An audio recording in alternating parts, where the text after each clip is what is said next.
Well, Jason, thanks for coming on. If you can just introduce yourself, kind of where you're from, company, et cetera.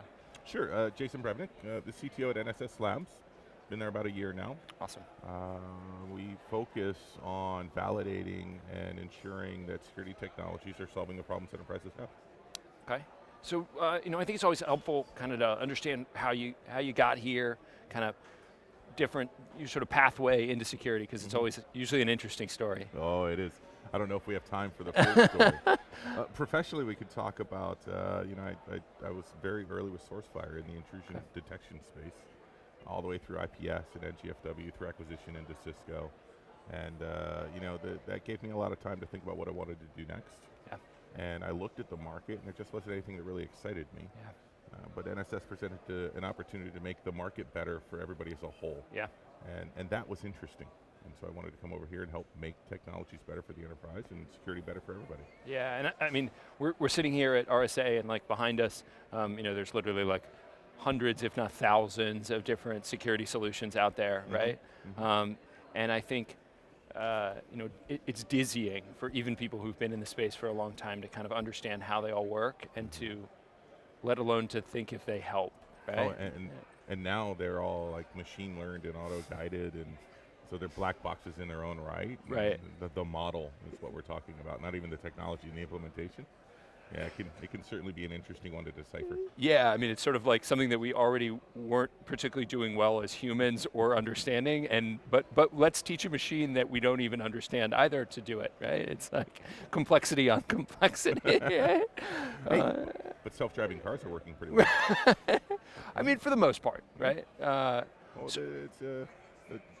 People make mistakes. Yeah. Machines make the same mistakes people make, but we can at least train them not to make them anymore.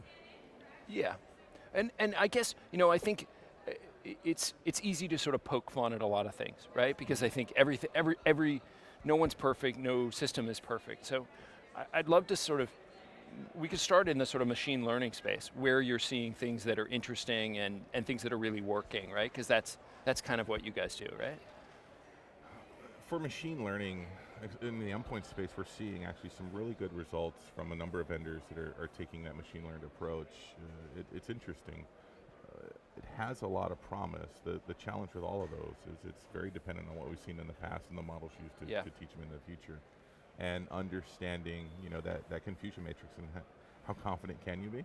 Yeah. The challenge I have with machine learning and security is that it falls prey to adversarial intent. Right? It's a model that can be modeled by the attacker, and they can go target it, and it creates an opportunity for that. It's a non-trivial amount of work, but if we've seen anything in the attacker space, they're okay with doing non-trivial work in order to get their wares. Yeah, I mean, if you think just from an economic perspective, like the returns are in the tens of thousands, if not hundreds of thousands of % on the effort. So that's worth it. Right? Take spam, email spam, for example. It's just a 0.3 of an attach rate to any one of those campaigns is worthwhile for somebody where annual household income is $20,000 a year. Yeah, I'm going to send emails all day long. Right. Yeah.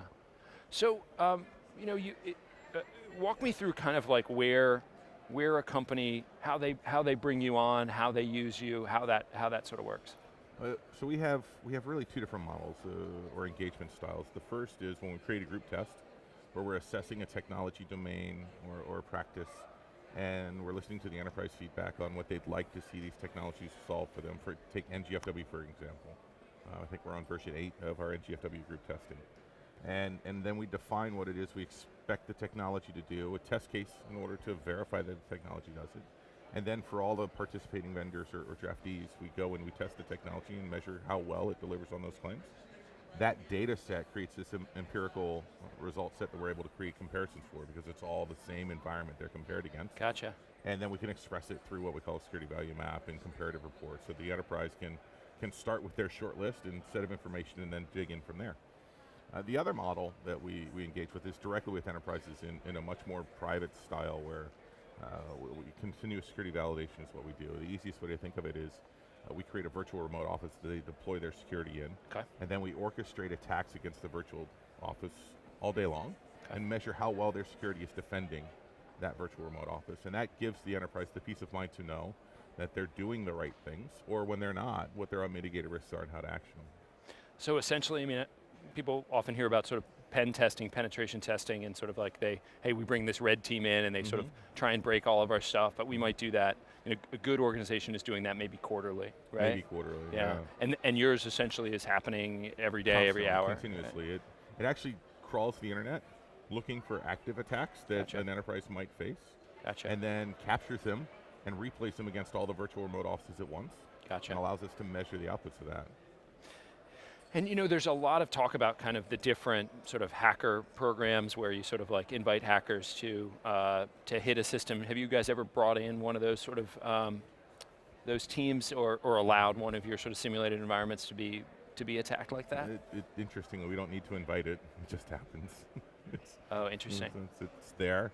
It encounters the internet. Because you basically just sit it out in sort of at a public IP space, right? Let it happen. Interesting. Yeah, I mean, it's been a number of years since I looked at these stats, but I think if you took today even just a regular vanilla OS install and installed it and connected it to the internet, it's something like half an hour before it's compromised. Wow. Yeah, I heard it gets pinged within 9 seconds, right? And then half an hour. Wow.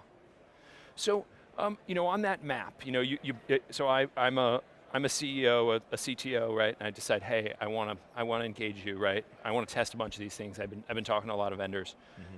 What's on the map, right? What are the sort of measurements that are on a standard map? Like what are the?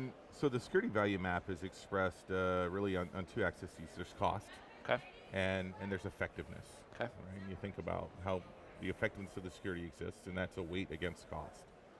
We have a number of models we apply depending on the technology domain. In the advanced endpoint space, we actually apply what I'm struggling for the right term for. I kind of call it residual operating expense. Okay. It starts with a basic premise, and that is if you had zero security, what would it take to keep the business running, right? And so we make some simple assumptions. For example, an endpoint will be compromised by a malicious piece of code at least once a year when it's unprotected. Gotcha. And that means at least once a year you've got to reimage the endpoint and patch it back up and restore and everything else. And well, there's an operational cost associated with that. And then some number of those are going to turn into some type of breach that requires a deeper investigation. And so we assume a base conversion rate there of say 3%. And very conservatively, we assume it's a $20,000 charge to do the incident response and figure out what really happened, right? So that's kind of your baseline operational expense. Okay. If you had no security, very conservatively, it would cost you this much money just to keep the business running. Gotcha. And then we deploy the security and we measure its effectiveness against attacks. Okay.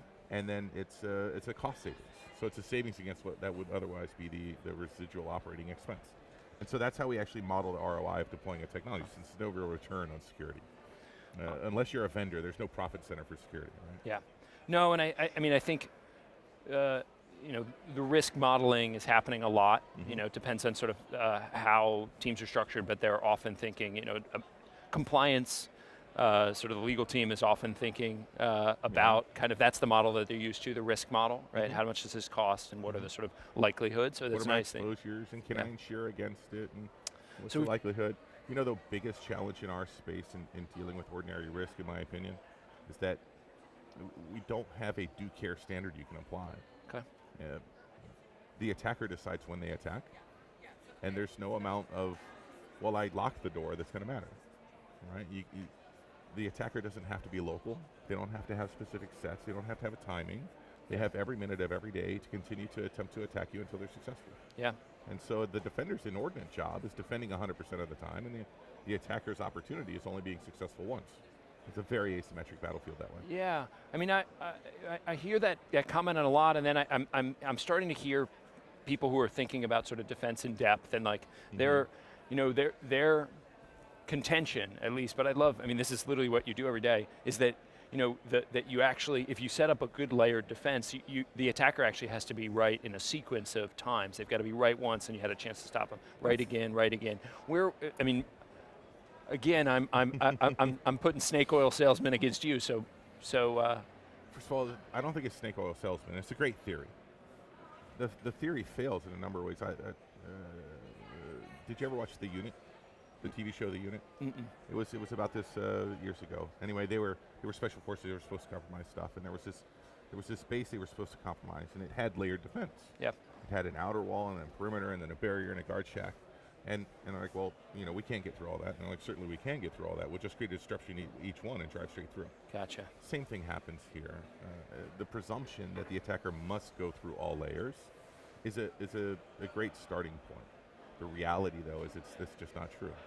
There's a number of entry points. For example, the number of times I've had people tell me that they get a suspicious email at home and they forward it to their work account because they know work has better security. Right? That fails on the premise of they just bypassed everything because they sent an insider an email at home that went to work. Right? Yeah. So I'm curious, what are you seeing that you're sort of surprised is on both ends that you think is like, I was surprised how well this was working and sort of the value that it was getting? Like, what was the best sort of ROI kind of stuff?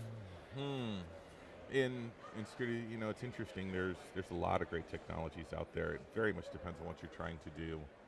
The premise that next gen AV is the future, for example, versus the traditional AV. I mean, our data shows there's some really strong traditional players in endpoint protection. But what we're seeing is if you accept that at some point you will be compromised, then at some point protection will fail. You need something beyond that. And so we refer to it as EDR and visibility and context. So what we're really seeing is that great and protection EDR is? Endpoint Detection and Response. Okay. Their purpose isn't to prevent attacks, but rather to detect attacks that happen on an ongoing basis and then enable you to respond from a central place. So there's some very strong endpoint protection products that just don't have visibility. So in former life we talked about that as the event horizon. Right. So the moment an attack occurs, if you didn't stop it, that's the event horizon, and it's gone.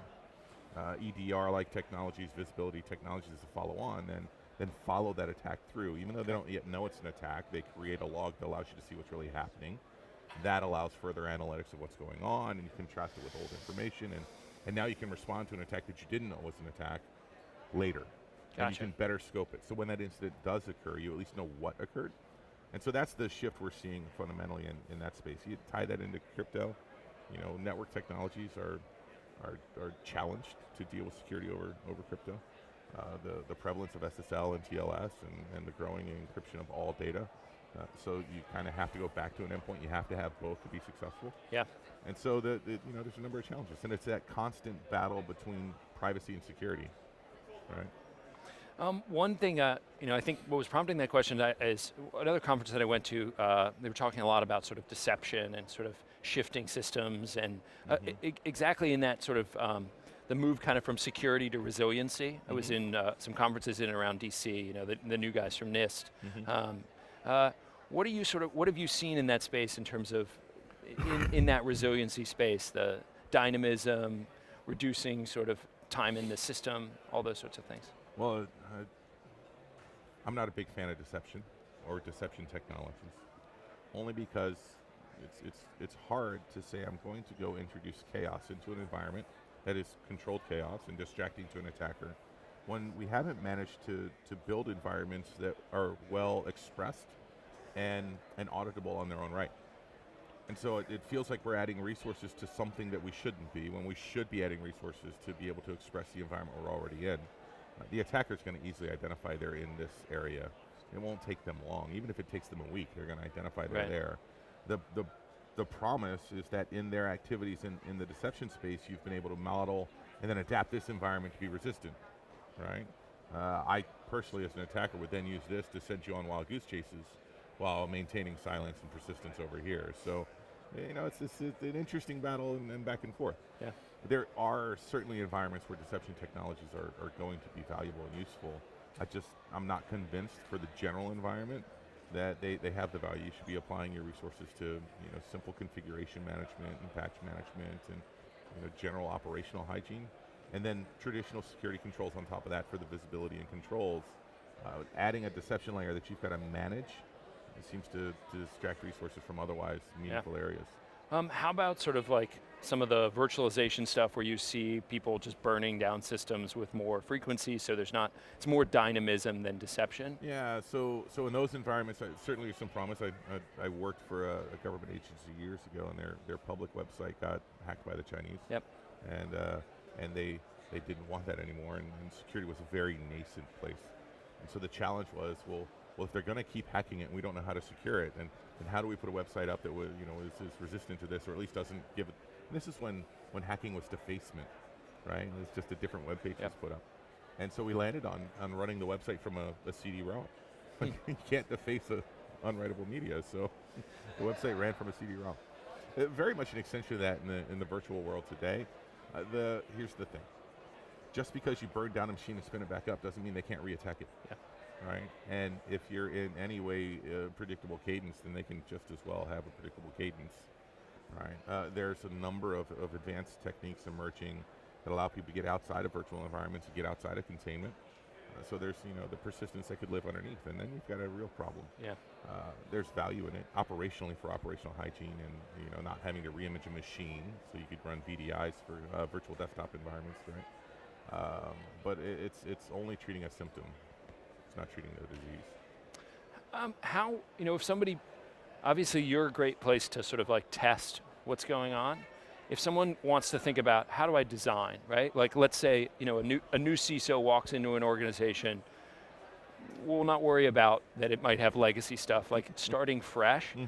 What would be how would you, where would you direct them to kind of like build, or what are the main pieces you're like, you've got to have this, right? Well, the first thing you have to have, which it's interesting if you follow the trajectory of architectures and organizations, we go from these nascent, the internet's just evolving, to needs to be resilient, to interconnected, to redundant and all this other stuff. But first and foremost in our environment, you have to have a defendable environment. And when you talk about these architectures, the first thing you have to decide is this resilient architecture also defendable, right? And we did not, as an industry, start there. And I'd be surprised if any CISO can go start fresh again.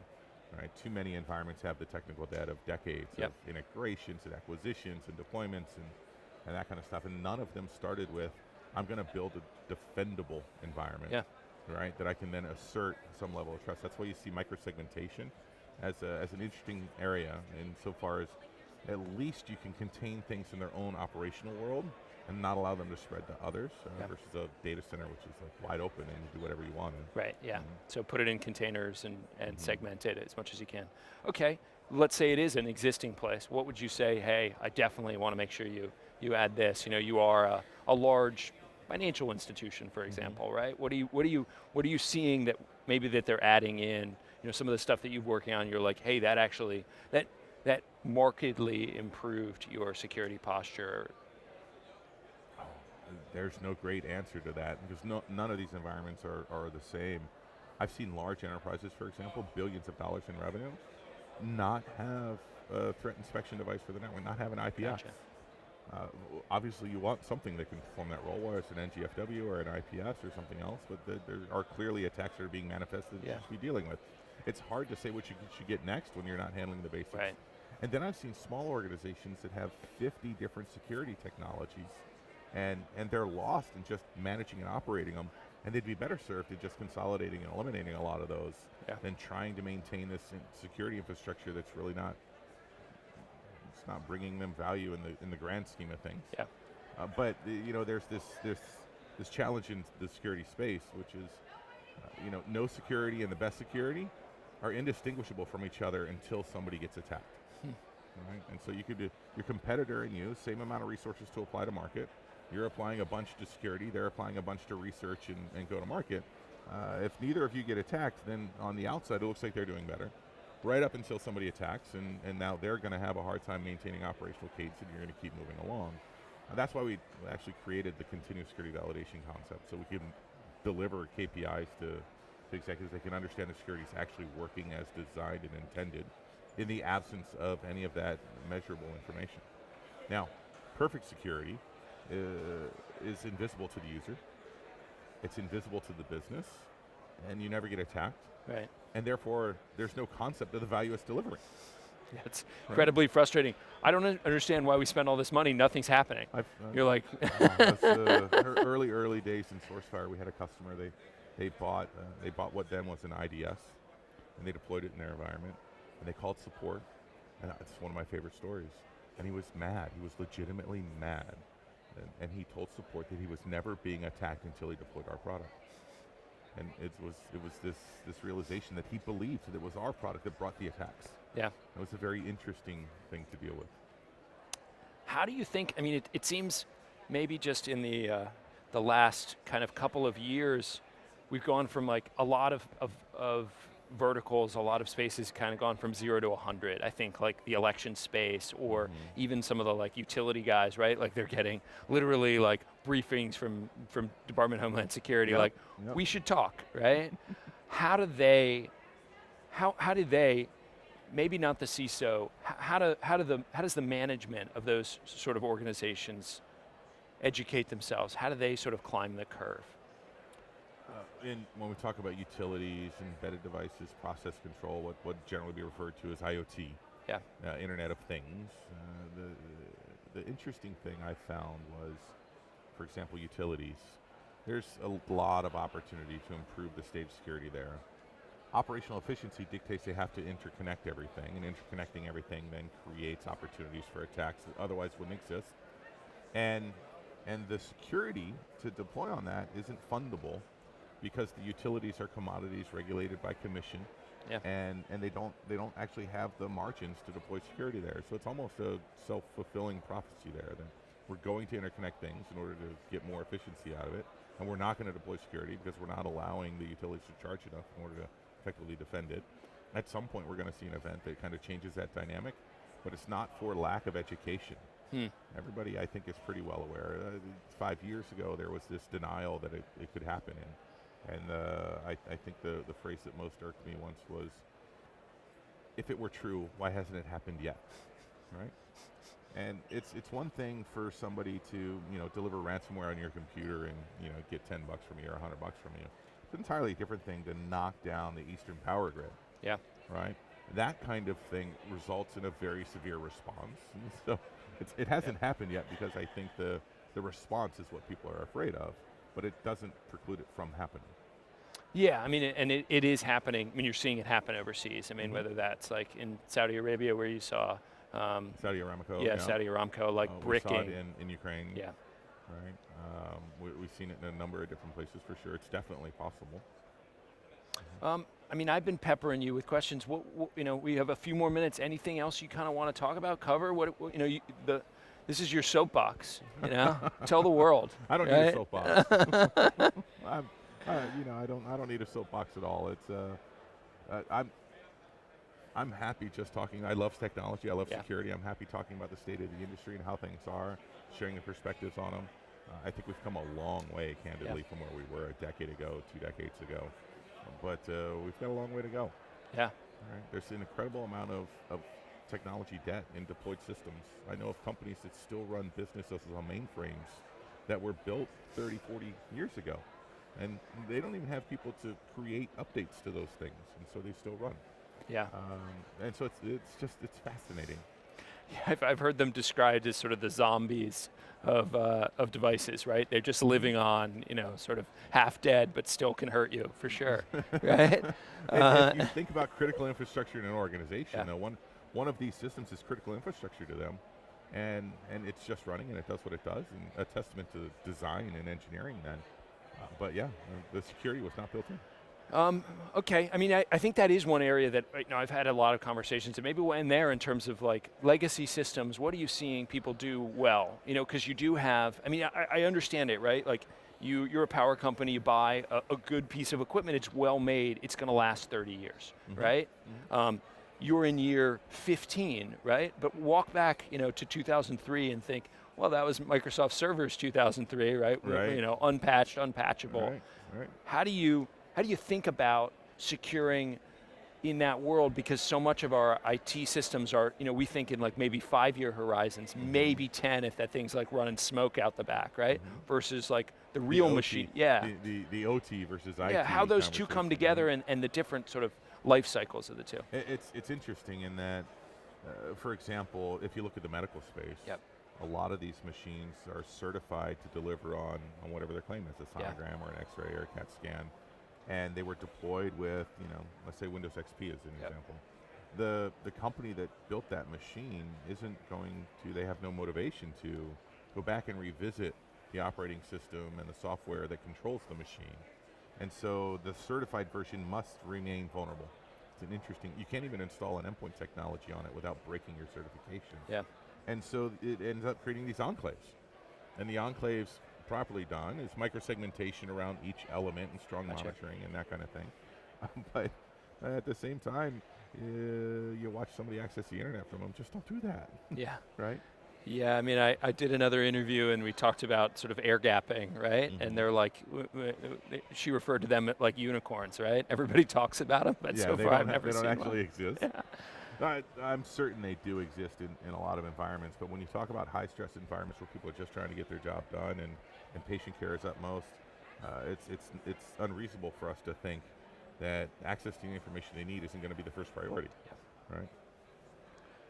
Well, Jason, this was great. Really appreciate you sitting down. Had a great time. Really fun. Thanks so much. Thank you.